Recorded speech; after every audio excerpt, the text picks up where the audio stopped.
Assalamu alaikum wa rahmatullahi wa barakatuhu ta'ala. If you've just joined us, alhamdulillah, you tuned into Morning Rush. This morning we're going to be chatting to Megan OToole. She's a veteran Canadian journalist who has covered stories throughout North America as well as the Middle East, including the besieged Gaza Strip and areas in Iraq during the war against ISIL.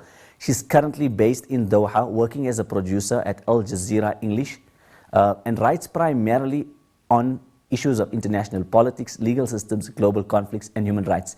It gives us great pleasure to welcome Megan OToole via Skype to Morning Rush this morning. Welcome, Megan. Thank you very much.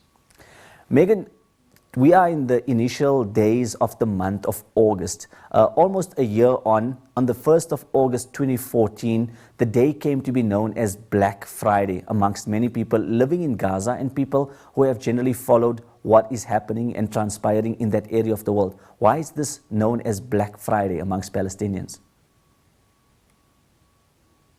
Yeah, so Black Friday was the first attacks that occurred one of the deadliest days of the war. It began on August the 1st and Hamas fighters were clashing with Israeli soldiers. And the Hamas fighters ended up capturing one of those soldiers, Lieutenant Hader Golden. They brought him into a basically went away with him. Israel responded by unleashing a huge amount of firepower in Syria. They could have blanketed it with firepower in their attempts to get him back. By the end of it all, there was 105 civilians killed, so a huge number of people were killed in this attack. Thousands of homes were destroyed, more than 2,500 homes destroyed. And also the soldier ended up dying in this as well, in the carnage that ensued. So even after he was determined dead, attacks continued for several days. So we're actually talking about a period of 4 days, the 1st to the 4th. And so it was a very dark day for Palestine. That's why it was given the name Black Friday, because in the context of the war, it was quite a difficult day for them. Megan, this was supposedly during an agreed upon ceasefire in what came to be known as the 50-day war on Gaza that commenced late last June. What makes the atrocities of these days, the 1st to the 4th of August, stand out more than the atrocities of the entire war? That's right. And I mean, the war overall was big. We saw more than 2,000 Palestinians killed. The Strip was devastated. The war overall was horrendous. It went on for 2 months. This day in particular was, I think, the reason it stands out. There's a couple of reasons. One is the number of casualties that we saw. So to see 135 people in this single incident, that's quite horrific, and I think that stands out. And secondly, it was the recklessness, I think, with which this attack was carried out. I mean, there was very little regard paid to civilians. There were conclusions, in fact, that civilians were deliberately targeted. This entire area was just blanketed with fire, and so I think it stands out because of the sheer numbers, recklessness of the attack. One of the catchwords that came out after the 50-day war with regards to looking at what transpired in this time was something referred to as the Hannibal Directive. Tell us about the Hannibal Directive. Yeah, so the Hannibal Directive, that was a special order that was issued by the Israeli army before these events began to unfold. So what it did is it allowed the soldiers license to unleash this massive firepower. So they were basically told, anything goes in reference to get this soldier back. So, targeting all the people, all of the buildings near where he was captured, and in areas where they thought he was on to, because he was originally, as I mentioned, taken into a tunnel. Trying to collapse the tunnel system, trying to damage buildings nearby. There was attacks near a hospital.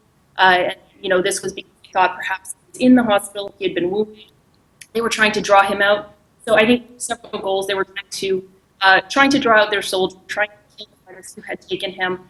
But at the end of the day, the Hannibal Directive also allowed the soldier to die. I mean, that was considered an acceptable outcome because they would rather have him dead than have the hands of these Hamas fighters. So, I mean, it was really, in general, it was a very deadly order that they issued. And part of it, too, was wanted to punish the population. So, this is why, again, there was just no reason at all for the civilians who were in the line of fire that day. Megan, you write a lot on human rights. This idea of the Hannibal Directive and the opening up of excessive force upon a primarily civilian population in a means of trying to recapture that soldier of theirs who had went beyond enemy lines. What does this say with regards to the equality, from a perspective of equality with regards to the dignity and the value of human life? Yeah, well, I mean, I think this, by its very nature, it's showing an extreme disregard for human life. I mean, they're not regarding the lives of these civilians in the area. They're considered accept casualties as Israel attempts to get, their soldier. But as well, the life of the soldier is not being valued in this because, they'd rather have him again dead than captured. So it was almost like anyone who was a casualty this day was considered acceptable. So there was this order by its nature doesn't value human life. I think what the purpose of the order was really about victory, about they wanted to win.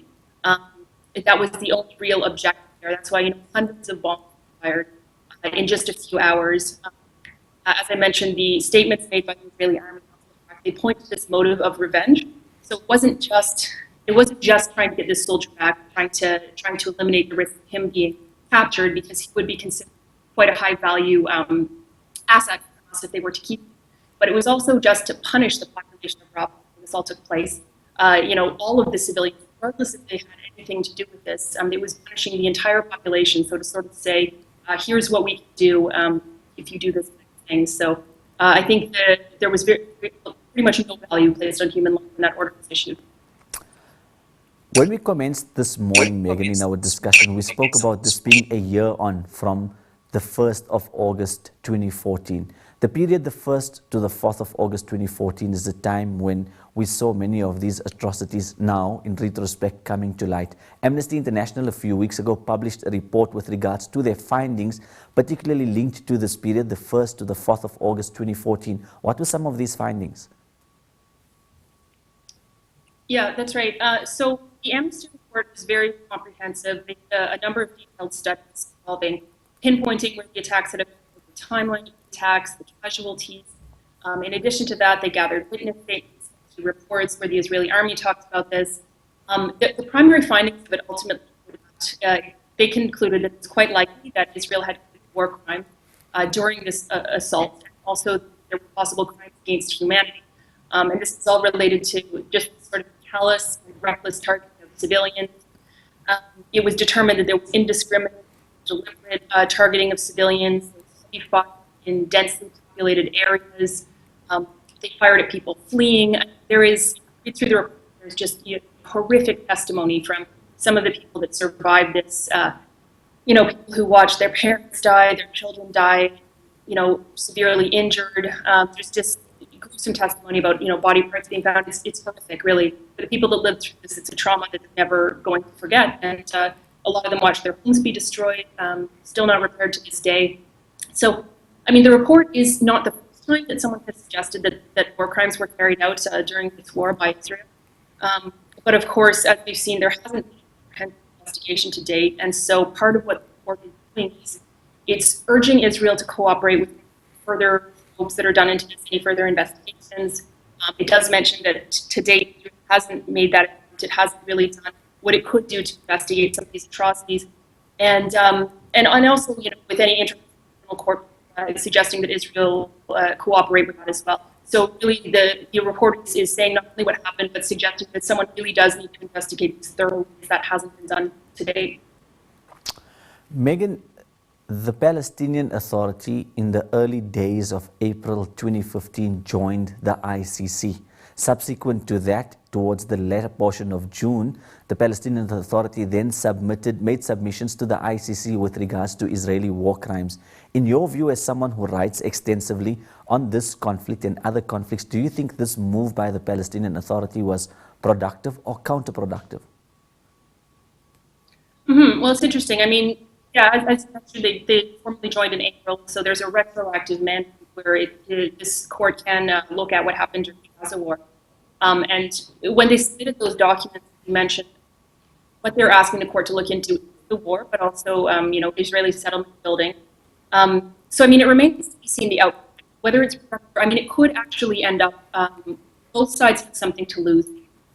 while the court can look at these allegations of Israeli crimes, they can also look at some of the actions that Hamas has taken, rockets and civilian populations, and ultimately both sides.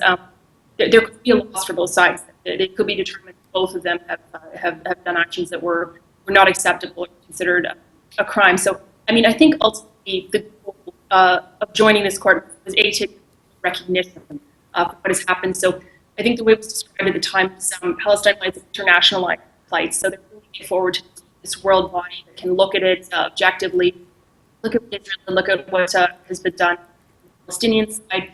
Certainly, I think most say that it's been disproportionate. Even if crimes were committed on both sides, the level and the scale of Israel's assault has been disproportionate.